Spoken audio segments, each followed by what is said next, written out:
mga filosofiya. Ano nga ang sabi dyan? Ang sabi dyan, mga walang kabuluhang filosofiya. Bakit? Kasi po ang filosofiya ng mga ito, katulad ng ating nabasa kanina, pag hindi ka daw nagpatuloy, hindi ka daw ligtas. Yun ang problema sa Galatians. Ang sabi nila, pag hindi ka daw nagpatuloy, hindi ka ligtas. Nasa pagtutuloy ba yung kaligtasan natin? Wala. Kaya kahit may hindi tuloy dito, meron ba? O kahit may hindi tuloy dito, ligtas ka, kapatid. No? Bakit? Keeper, di ka patuloy. So, bakit tumatawa? Bakit? Ayon sa mga kapatid, ito ang tunay na simbahan ay apostolic and traditional. Bakit? Next natin po. Bakit? Apostles' doctrine is the Word of God, the Gospel. Basahin natin. Ano ang tala ng tunay na iglesia? Unang Korinto 15, 3. No? Talatay 3. Sapagkat binigay ko sa inyong lahat, aking din naman tinanggap na si Kristo namatay dahil sa ating mga kasalanan ayon sa mga kasulatan. Okay? So mapapansin natin mga kapatid, no? Mapapansin natin ayon sa kasulatan. Ang ebanghelyo dapat ayon sa kasulatan. Bakit? Ang ebanghelyo ng Romano Katoliko kaya po umalis. Praise the Lord, inalis niya ako. Kasi alam niyo kung bakit. Ang kanilang ebanghelyo, manampalataya ka kay Kristo, pag namatay ka, purgatorio. May tinatawag tayong indulgences. Ito po yung kinaalis ni Martin Luther na isang Augustinian priest. Binabayaran ang kaluluwa. Isipin ninyo mga kapatid, pag nagkulang ka pala sa bayan, malalaglag pa lalo. Mababaw pa lalo dun sa purgatorio. Dito sa Adventist mga kapatid, bagaman hindi pa tayo naligtas, mga kapatid, alam natin na ang kaligtasan niya, aakutin lang natin kaya sabi ni Apostol Pablo, no? Siya ay puputungan ng buhay at natapos niya ng kanyang pagpapagal. At sabi pa na itong mga talata, work on your own salvation. Alam natin na hindi nakadepende sa pagdarasal ng iba ang ating kaligtasan. Individual na relasyon. Hindi kailangan ipagdasal ka kapag kayo namatay, kailangan pa ipagdasal.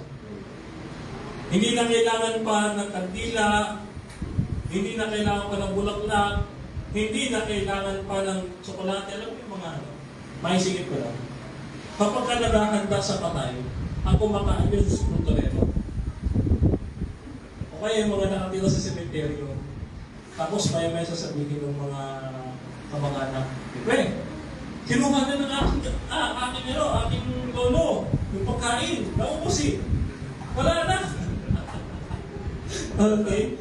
Next natin kapatid. Okay. So, identifying the apostles' doctrine. So, ano ang mga doktrina ng mga apostol? Yan. So, number 1, it is came from Christ. Ayon sa mga kasulatan.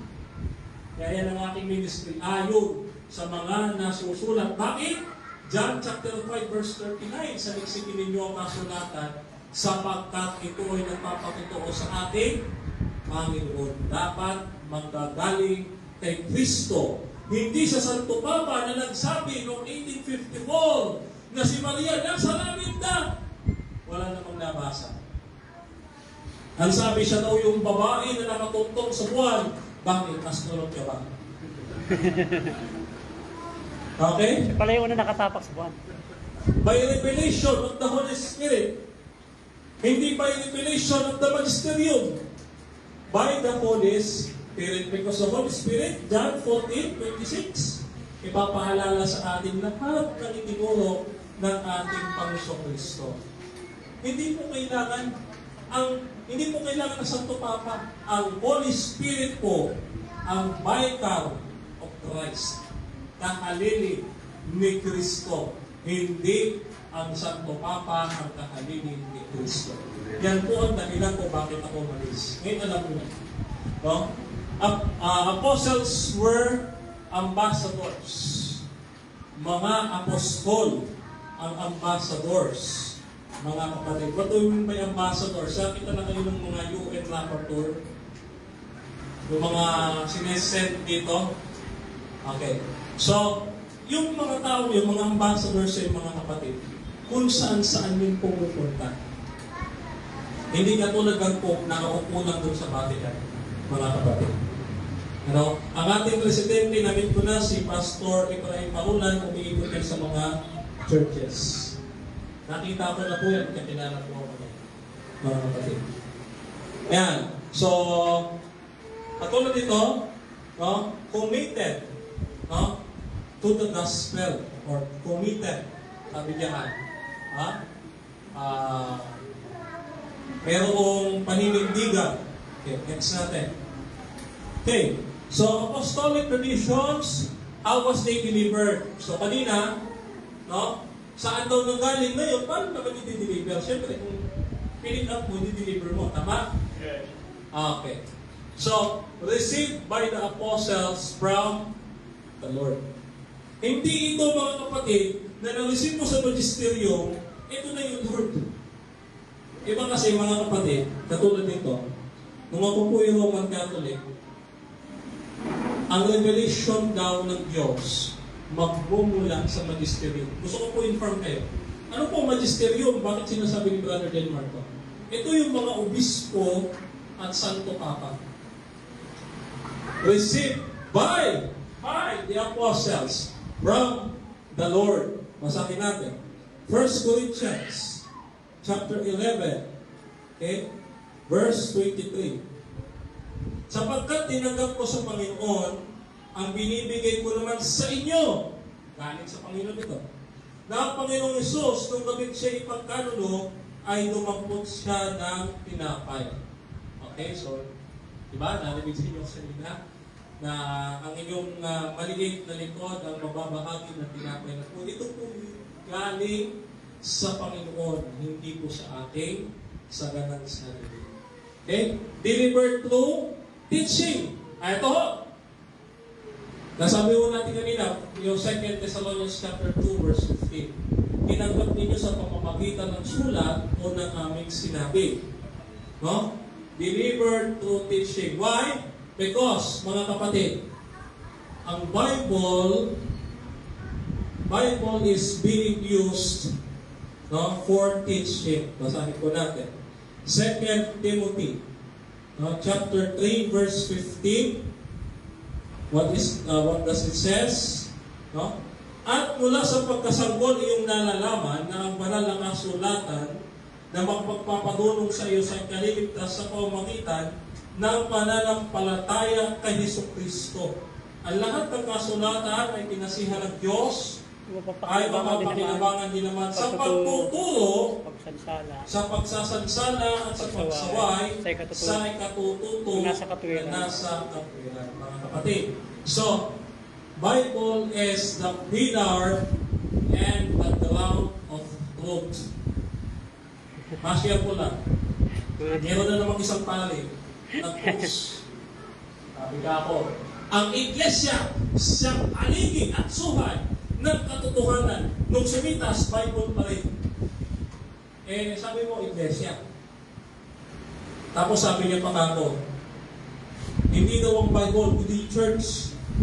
Bakit? Kasi wala pa daw Bible, may church ka. Sila lang Catholic Church. Tapos sabi ko, agree naman ako na ako ng Catholic Church. Agree po. Baka magulat kayo, bakit? Nauna po talaga ang Catholic Church. Ito mga kapatid. Nauna talaga Catholic, but it doesn't mean it is Roman Catholic. No? Kaya sila, pinakamalaking sumpo. Bakit? Bakit? Nasa YouTube ko na panoorin ko. Okay? Okay, so next natin. Okay? So our responsibilities to the apostolic tradition. Ito ba, after natin mapakinggan, ito ating pinag-aaralan dito sa ating iglesia ay tapos na. Nakukulang tayo dito, pagkatapos yung tuloy na ulit ang buhay. Hindi po. May utos po. Hold fast, hawakan, panghawakan. And then yung 2 Thessalonians chapter 3 verse 6, lakaran, no? Ito po ay self-explanatory na pag sinabing lakaran, let us apply. Ang sabi nga ni Apostol Pablo, do not be just hearers of the word, but doers of the word. Tagapagganap ng sinasabi. Sabi ng katulad yan, mga Katoliko. Kung ako'y nandoon po, ito po share ko po sa inyo, hindi po sa naninira. So kami share ito po kung karanasan ko sa inyo. Utos ng Iglesia Katolika, ang utos po sa amin, magsimba ka. At pagkatapos ng simba, sasabihin ng pari, tapos na ang misa, kumayo kayo at ipangaral ang Ebanghelyo. Pero ang utos ng pari, ano ang ginawa nung lumabas sa simbahan? Nagbuwan. Ano ho ang ginawa nung lumabas sa church? Nag-date. Kaya ho, meron kaming tinatawag na simbang tabi. Simba? Tabi. Bakit? Diyan po kasi sa tabi-tabi, nagliligawan ng magkasintahan. No, hindi ko gawain yan ha. Baka isipin nyo, gawain yan. Okay, next po tayo. Okay. Next tayo, kapatid. Okay. So, this is the seriousness of going beyond. What do we mean by the seriousness? No? Ito yung ating pagsisigurado na tayo ay tutungo o lalakad na pasulong, hindi pa atras. Mahirap po maglakad na pa-atras. No? 2 John chapter 9 verse 11. Ang sino mang nagpapatuloy at hindi nananahan sa aral ni Kristo at hindi kinaroroonan ng Diyos, ang nananahan sa aral ay kinaroroonan ng Ama at hindi ng anak. Mga kapatid, ito ho, napakagandang realization. Nung ako po'y umalis sa Seventh-day Adventist, mga kapatid, ito po. Dala ko itong baptism ko, magugulat kayo. It's 2020. Bakit po 2020 nakalagay dito at hindi 2023? Nag-backslide po kong mga kapatid. Ibig sabihin nito, hindi ako nanahan sa aral, kaya hindi ako pinananahan ng ating Panginoon Kristo at ng ating Ama na nasa langit. Ito pa. Kaya nga, ako mga kapatid, sobrang lungkot ko. Bakit? Walang halagang buhay ko, wala si Kristo. No? Ang ating Panginoon Kristo, sabi niya, wala kayong magagawa kung wala ako. John chapter 15. Wala kayong magagawa kung wala ako. No? Kaya ako, nung ako'y mga konsensya, sabi ko, mapagod na lang sana ko nito ulo ko na makabalik na ako sa Adventist. No, mga kapatid. Pero maraming salamat sa Panginoon, napakarami niyang ginawang paraan para ako mapabalik sa ating iglesia. No? Amen. Okay. Pangawakan natin yung doktrina. Bakit? Dati ho ko, lima. At yun ang isa sa paraan ng Panginoon, pinaalala niya. Adventist ka. Ito ang aral natin. Yeah. So, next natin kapatid. So, some will teach wrong things. Mayroong mga magtuturo ng maling doktrina. Okay. Matthew chapter 7, verse 15. Sabi dyan, mag-ingat kayo sa mga bulaang propeta na nagsisinapit sa inyo sa daming lupa, at dapat sa loob ay mga lobong maninila. Mga kapatid, itong mga huwad na propeta ito, nagdadamit tupa. Pakinggan po ninyo, Ang aklat po ni Reverendo Padre Enrique de Mon, dito sa kanyang aklat na siya ang inyong pakinggan, Aral na Katoliko. Ang sabi ho dito sa page 306, ganito sabi, no? Ang mga paring gayat sa pagmimisa ay nakatutulad sa ating Panginoong Jesucristo nung siya'y nasa bundok ng Kalbaryo. Mga kapatid, nagsabi, nagdadamit po pa ang mga gunaang propeta. Ano ba ang ating Panginoong Kristo? Kordero ng Diyos, tupa. Nagdadamit tupa itong mga bulaang propetang ito. Ano daw ituturo nila? No? Ang ituturo nila, mga kapatid, no, ang sabi diyan, some of the church in Ephesus, elders, would speak perverse things. No? Mga pabaliktad, perverse, binaliktad. Pag sinabi, magkumpisal ka sa Diyos, Mark chapter 2 verse 7, sasabihin nila magkumpisal ka sa tao. Mangiling ka ng Sabat, ang gagawin, mangiling ka daw ng linggo. Kumain ka daw ng baboy kasi malinis na, pero ang doktrina ng Biblia, hindi pa. Kaya kita ninyo, mga kapatid, nakuha ko sa isang sermon nito. Doon din sa aking isa sa mga paboritong pastor. Paborito ko ta, pastor ha? Isa sa aking mga paboritong pastor, Cesar din, ang pangalan. No? Sese. Nasa Amerika. Kilala ko yan. Nasa Amerika, si pastor. Sese. Ngayon, sabi niya, nung ako'y lumipat, no? Pag ikaw ay umalis, no, sa Adventist, saan ka nilipat? Nilipat ka Catholic. Kumakain ng baboy. Dito hindi.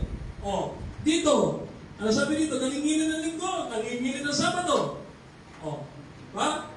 Ito, may pagkakaiba. Pag galing ka sa Katoliko, na convert ka sa Adventist, may pagpapago. Hindi lang yung buhay, kundi pati yung pangalan ng church kasi, ito yan bago man yung pangalan ng church, isa pa rin ang doktrina. Halimbawa, Catholic, lumipat sa iglesia. Ano ang aral? Ang aral, lakos na ang 10 utos. Pareho na. Saan ka lumipat? Lakos sa 10 utos.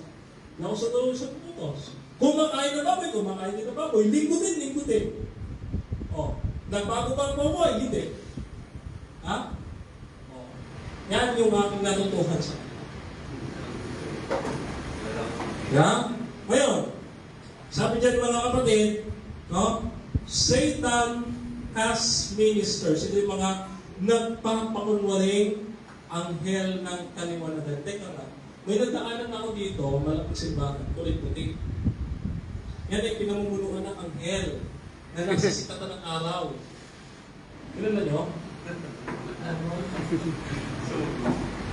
Alam niyo na yun. Kapag ang church, identify natin ang church, kapag ka matulis, ano daw? Tulisan eh. Iglesia ni Cristo. Pagka mayroong basketbulan, Mormon. Pag luma ng Katoliko, kapag ka ang church ay paupahan at sira at hindi pa tapos, ano daw? Kapag sinabi ko, ang church na daanan mo may tulis, ano yun? Iglesia ni Cristo. Yan. Pag ang church hindi makita. Nagpapakunwaring anghel na kaliwanagan. Some would depart from the faith. Ito, napakatinda nito. Sino ho nakanood ng Great Controversy in Manila, ito nakaraang Sabado. Ano nakaraang Miyerkules. Itong diskusyon o dialogo ng ating church, ating original church, at yung reform movement. Ang sabi ka ako ni Pastor Rubrito. Ito, sabi ni Mrs. White. Ayan na yan. Yung nagsasabi ng SDA Babylon, turo ng Diablo. Ngayon, ito, meron akong version, mga kapatid. Ang version ko, ito. Ang sabi niya sa unang Timoteo 4:1, nakikinig sa aral ng demonyo ng pagbabawal ng pag-aasawa. Sino yan? yung mga pari pinagbabawalang mag-asawa. Pag Biyernes Santo, pinagbabawalang Lamangkati. lamangkati. Kaya anino yung aral ng demonyo sa kanila. Sabi nila, Adventist yan, dito pa, bawal daw kasi baboy. Eh, pwede naman sabi mag-asawa. Doon nga lang, ayaw mag-asawa. Dito mo lang tingin dito ha. Okay? So, false teachers would come, no? Mga bulaang guro. False prophets God unto the world. Sabi nung isa, ako ay anghel mula sa sikatan ng araw. Eh sabi niya, panis ka sa akin ko rin. Bakit? Kasi ako ang Diyos. Kasama ko ang Diyos. Ako din Diyos din. Isang barangay kami Diyos. Sino yun? Si Enzo yan. Eh sabi nung isa, wala ka sa akin to. Panis kayong dalawa. Kaya, bakit? Ako ang may-ari ng sanlibutan. Ako ang pinirma. Ako ang natin. False prophets, mga kapatid. Okay? Pero, padaanan ko lang. Alam ni Pastor ito. Sabi ko noon, nung Roman Catholic ako. Si Elmer, may sira ulo eh. May kapropeta. Sumagot yung isa. Sabi nung isa, sira ulo pala. Oh, eh bakit ito? No? Pagkasira pa ang ulo, may propeta na. Eh bakit ka ako yung santo papa ninyo dumadaan sa depresyon? Sira ng ulo. So, peking propeta rin. Oh. So, mga kapatid, ang Adventist, maniwala kayo man sa hindi. Pagka tinanong ninyo ng araw natin, hindi matitibag. Sinubukan ko mga kapatid. Sinubukan ko, I try hard. I try hard, dinibati ko lahat. Ginawa ko ang lahat mga kapatid. Pero hirap talaga ako. Hirap talaga ang gulpihin niya Fernando Camacho na Next natin mga kapatid. Next natin. Okay? Next natin. Next kapatid. Okay. What must we do? Ano naman daw ang gagawin natin para hindi tayo maloko ng mga bulaang propeta? Prove all things. Patunayan mo sa sarili mo, ikaw mismo magtanong ka. Alam ko naman lahat ng aral ng Seventh-day Adventist. Ako mga kapatid, hanggang ngayon, aminin ko sa inyo, hindi pa. Hindi pa. Investigative judgment ka, hindi ko maintindihan eh. Sabi ko ako, bakit si Elias? Bakit si Moses sinapit sa langit? Hindi naman sa investigative judgment. Unfair. Ay hindi, may sagot tayo dyan. Oh. Diba? Marami pa akong hindi alam. May nagtanong nga sa akin eh. May nagtanong sa akin mga kapatid. Sabi niya, Lalo din Mark, ikaw ba dahil nakapagtapos ka na ng Bachelor of Theology, may gawin na apologetics ka sa PIAS. Puri ng Panginoon. Pakiramdam mo na wala nang kulang sa pag-aaral mo. Meron ba? Mga kapatid. Marami pa. No? Ako nga, nagulat ako Dito sa tinuturo ng ating kapatid, yung Heavenly Sanctuary, i-restore ang temple. Ang alam ko lang, noon yung cleansing. Yan ang alam ko Pero praise the Lord talaga mga kapatid. Prove all things. Hold to the faithful word. Pangawakan ninyo ang sulat ng Biblia. No? Not be carried away. Ibig sabihin not be carried away. Pag may narinig kayo, huwag kayo patatangay. Ganyan ako Kaya ako naalis, mga kapatid, narinig ko si Satanas.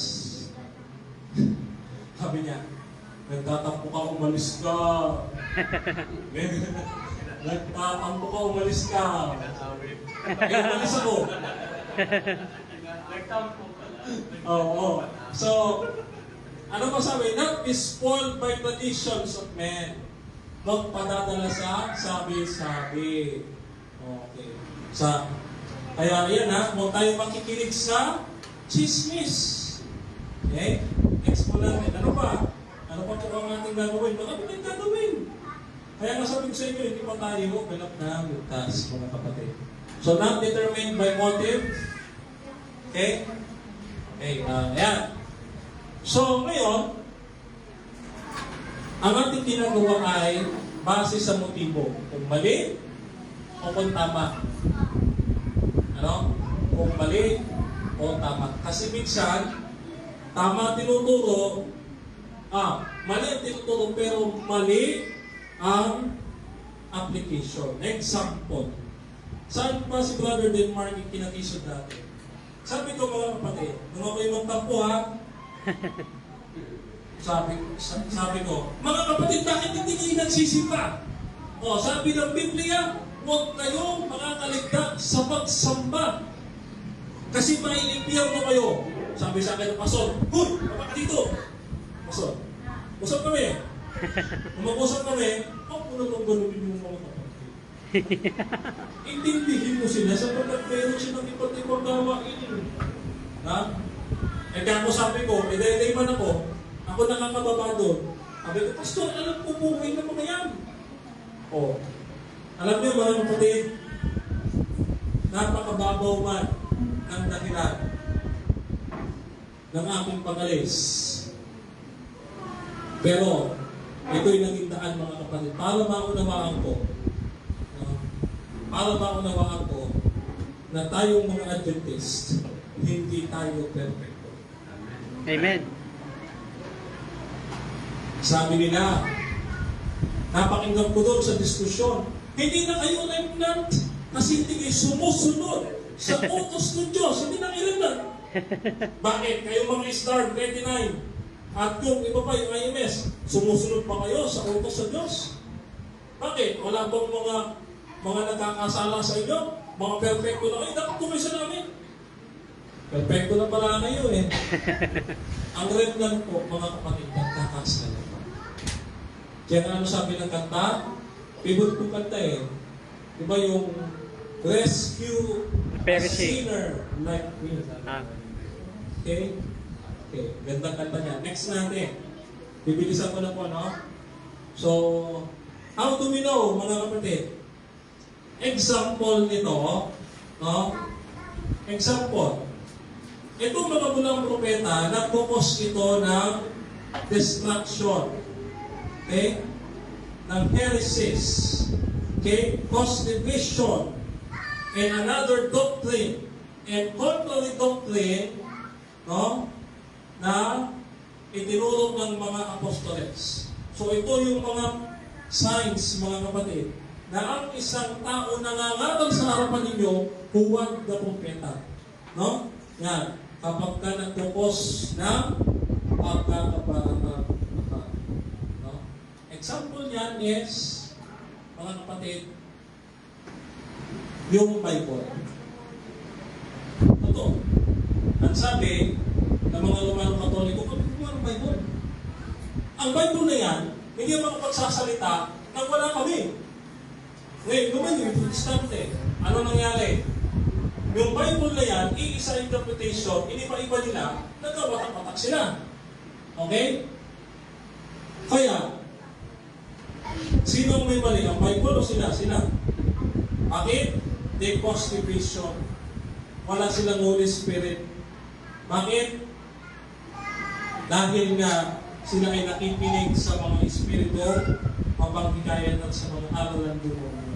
Yung Sunday, isa yan sa aral ng demonyo. Bakit? Kung hindi naman yung galing sa Diyos, kaya yung galing yan. Next po natin. So, what am I to do? Okay. So, learn how to know them. Kilalanin niyo po, mga kapatid. Okay? Kilalanin niyo po yung mga nangangaral sa inyo and contend for truth against error. Katulad po ni Paul and Barnabas. Mga kapatid, kung po kayo may mga churches tayo na ayaw sa debate. Sabi ng mga matatanda, lumapit sa akin one time. Di ba bawal yung debate? Bakit po naman si Apostol Pablo nakipag-debate? No, actually, isa sa mga nakausap ko din at hindi na ako sumagot, yung district pastor sa Bulacan. Diyan po sa pinuntahan ko. Ngayon, binasa ko po. Sabi ko, Pastor, paano ko kung makapagbasa po ako ulit o ulit ba? Na may debate po sa Bible. Eh, di binasa ko. Sabi ko dito dito. Sabi dito sa Acts chapter 18, verse 4 ng The Living Bible. Ganito sabi mga kapatid. In each Sabbath, found Paul at the synagogues, debating with the Jews and the Greeks alike. Not the Living Bible. So sabi ng pastor, hindi yan debate na iniisip mo. Itong debate yan. Okay? Ano debate, pastor? Basta hindi yan yung debate iniisip nyo. Hindi na nahimik na lang ako. Okay? Kasi, hindi naman tayo dapat talaga sumagot sa pastor. Okay? So, content for the faith. No? Never give way by subjection. Huwag tayong papasakop sa kanila. So, no following and teaching the truth in love. Okay? Next natin po ulit. Yan, para makasunod tayo. Okay? So, ito po yung mga verses. Medyo marami yan. Okay? Pakisulat na lang. So, hindi natin susundan yung kanilang maling katuruan, mga kapatid. No? Kaya, napakahalaga ng pag-aaral ng doktrina, mga kapatid. Napakahalaga. Let your speech be always with grace, no? And walk so that they may know how you taught to answer each one. No, mga kapatid. So sabi nila, bawal ang debate. Kami po mga kapatid, pag kami po sumasagot, hindi po kami pasigaw. Okay, yung mga nasa klase yung nyaw-nyawan. Ngayon, mga kapatid, teach the truth in love. Bakit? God is love. 1 John chapter 4, verse 8. If you want to evangelize or to convert a person, talk them with love. Huwag niyo pong aawagin. Sabi ni Pastor, ako daw yung nangaaway. Ako daw yung nangaaway. Naaway mo yung Katoliko eh. So, mga kapatid ito kami po ay nagpipreach po sa inyo, mga kapatid, hindi po kami nakikipag-away. Ito po ang pagkakaiba ng Adventist sa iba sa mga pananampalataya. Bakit? Yung iba, every Sabbath, naninira pa. Sabi nila, itong mga Seventh-day Adventist General Conference, incorporated. Yan eh. Itong mga incorporated na ito, business yan. Kaya araw ng Sabat, sabi ng mga kapatid, ayaw na dito magsimba. Panay-paninira sa General Conference. Yung iba naman, katulad nung ako inaatid sa Iglesia ni Cristo for the first time. Pumunta ako, sabi na ministro, mga kapatid, ayon sa lahat ng Katoliko, sila'y demonyo! Hindi. Sabi ko, Bible study ba to? O ano, chismisan tayo dito. Ang dami pong pinatay ng mga Katoliko, kaya sila'y demonyo! Ang Adventist pag nangangaral about inquisition, ganito. Mga kapatid, noong panahon na tayo inuusig, ay napakaraming mga nagsakripisyo ng buhay. At yan po katupangan ng propesiya ng Biblia. May salita sa Bible.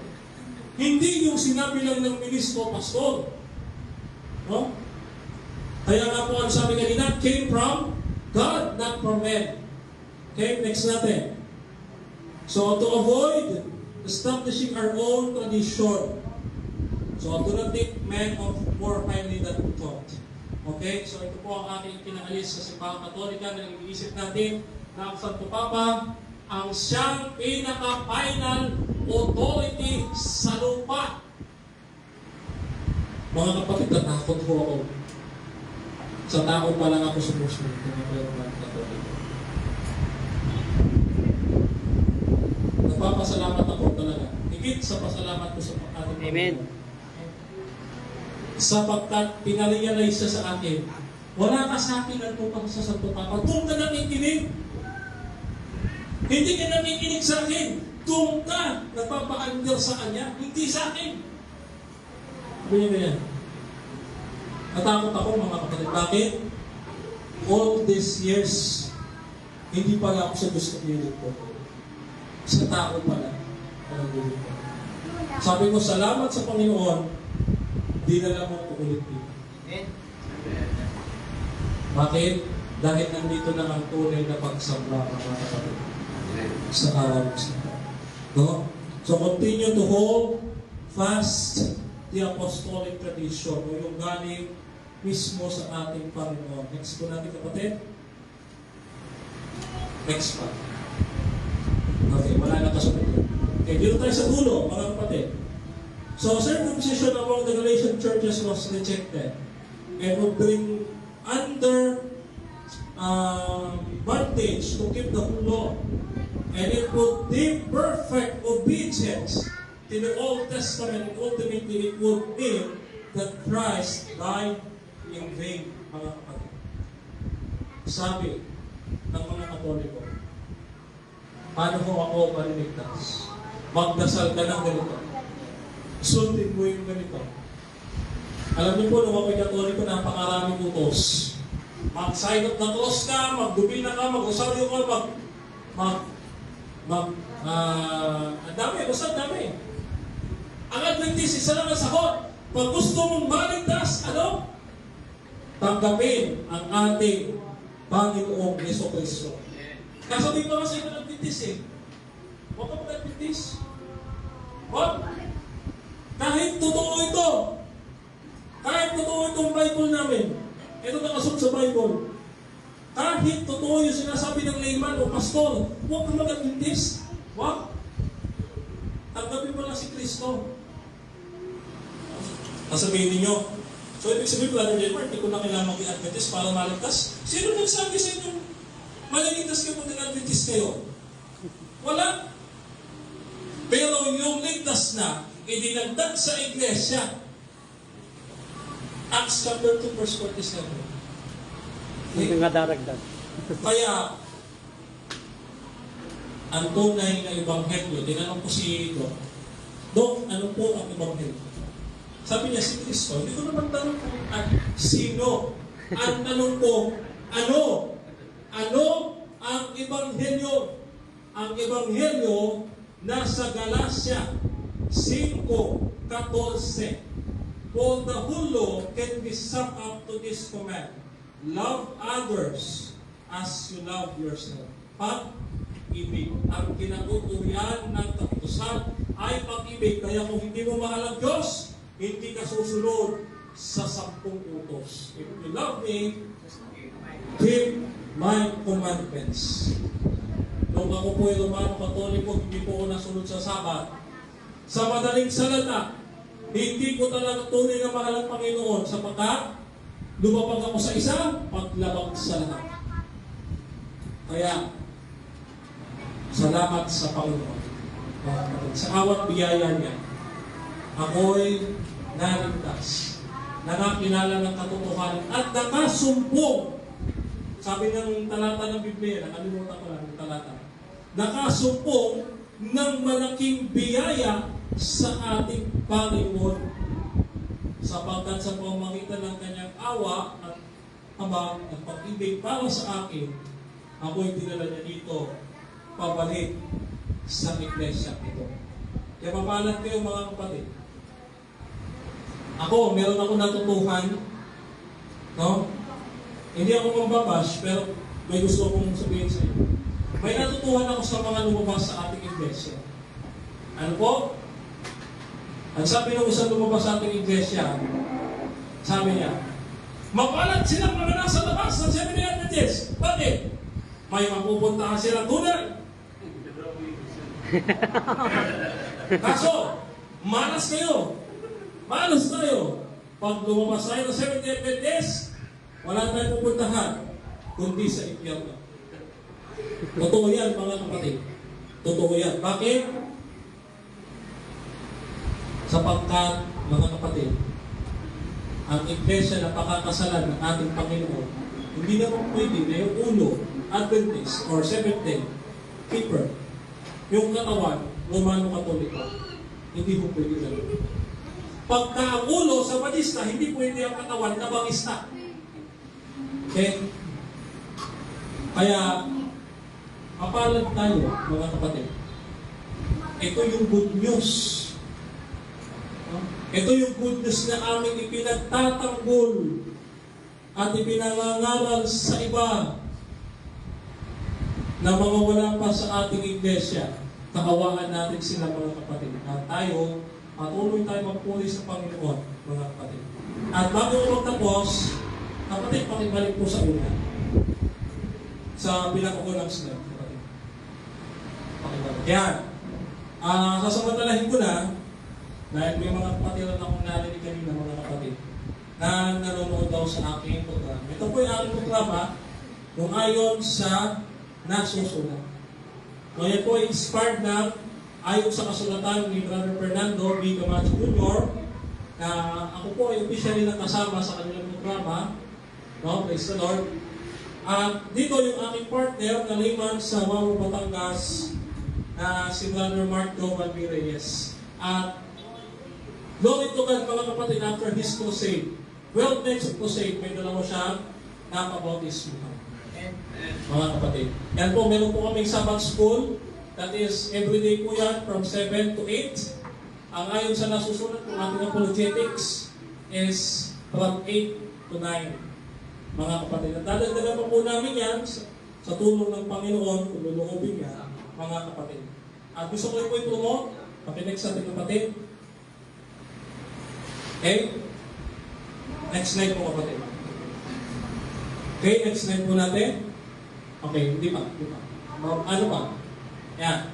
Ang aming grupo na Advent Biblical Ministry. Para po sa nais na ito po, mga kapatid. Ang Advent Biblical Ministry, hindi po ito dubit-debate lang. Kami po ay nangangarap din sa churches, nagdudoktrina din, at sumasagot sa talong. Baka kasi isipin ninyo, ito ay para lang sa debate, hindi ko. Pero, kung kayo po ay na-inspire ng Panginoon sa papapadala po sa amin dito, huwag po kayong sasali dyan. Ha? Pag na-inspire po kayo, huwag kayong sasali dyan. Okay?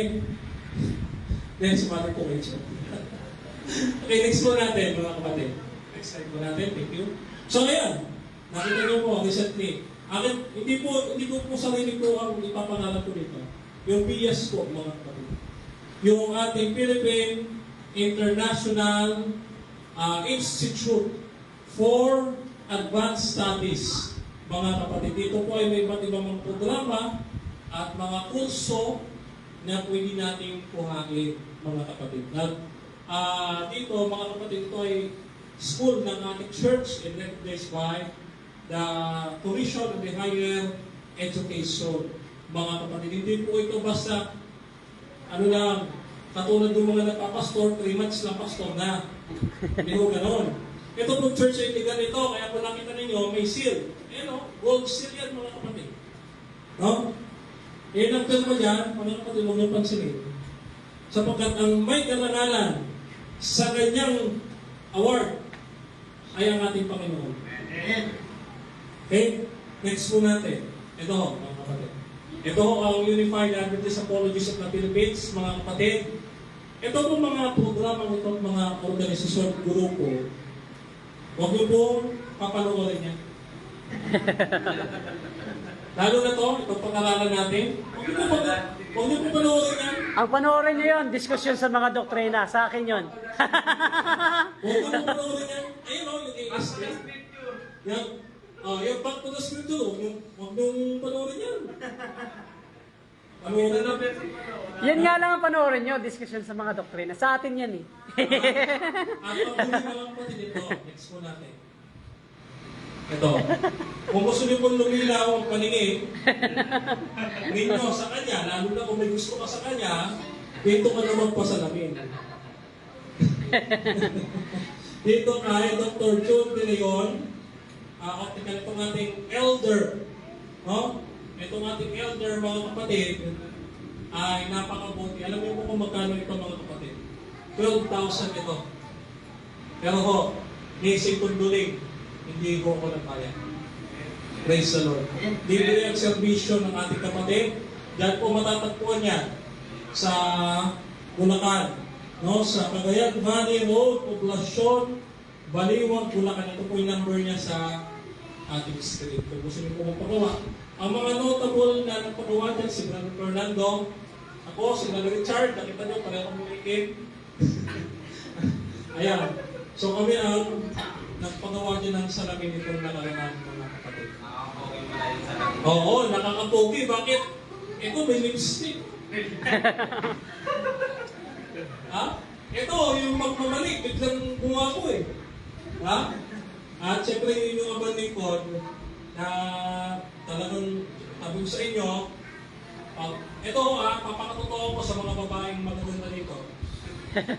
Ako nasa bahay, mga kapatid, uncommute ko, nakasando lang ako, nakashort, ganun lang ho ako kasimple. Kaya yung mga yan, talo ko niyan, hindi ako pogi. Ha? Hindi ako pogi. Ano lang ako? Sabihin natin, hindi, sila ay pogi. Sila ay pogi. Guwapo ako. So, purihin natin ang Panginoon ngayon sa ating pagtatapos, sa ating pagsamba, sa ating pagsapisyon, mga kapatid. Gaya po ng laging inihahabilin po sa mga churches na aking pinupuntahan, ay inihahabilin ko po kayo sa mapagpalat maibiging kapangyarihan at pag-ibig at pagkalintian ng ating Panginoon at kayo'y tumago sa pananampalataya sa Kanya at lalong makalapit sa Kanya ng buong biyaya, mga kapatid. Pagpalain tayo lahat ng Panginoon, mga kapatid, nawa naunawaan natin, no, mga kapatid, huwag tayong makikinig. Huwag tayong makikinig sa turo ng tao. Huwag tayong padalala sa turo ng tao. Maghawak tayo sa turo ng Diyos at ng Apostolikong Iglesia. Ano yung Apostolic Church na yan? One Holy Catholic Apostolic Seventh-day Adventist Church, mga kapatid. Hindi po Roman ha. Seventh-day Adventist Church.